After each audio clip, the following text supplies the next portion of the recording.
Pour lutter de façon efficace contre le paludisme, des recommandations pour son éradication totale ont été formulées au cours des travaux du 25e conseil d'administration du Rollback Malaria.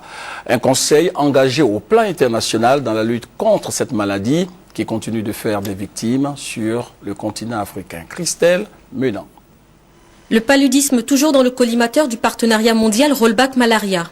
Le 25e conseil d'administration tenu à Abidjan du 20 au 22 décembre 2013 vient de s'achever. Conclusion de la réunion, le conseil enregistre des progrès contre la maladie dans les pays endémiques. Cependant, il faut rester mobilisé car la lutte contre le paludisme continue. Nous avons trois objectifs qui sont clairs. Il faut que d'ici 2015, il y ait 0 cas de décès liés au paludisme, que nous puissions arriver à au moins 75% des réductions des cas de malaria et surtout que nous puissions éradiquer le nombre des cas de malaria dans certains pays.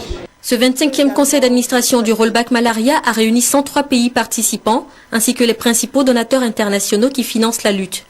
La Côte d'Ivoire fait son entrée dans le conseil.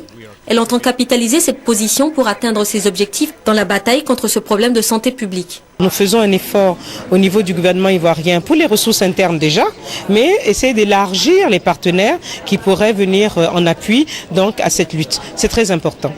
La stratégie de lutte contre le paludisme en Côte d'Ivoire repose sur une meilleure accessibilité des populations aux dispositifs de prévention et de traitement contre la maladie. Elle se traduit par des distributions de moustiquaires imprégnés et la gratuité du dépistage et du traitement des malades atteints de paludisme simple.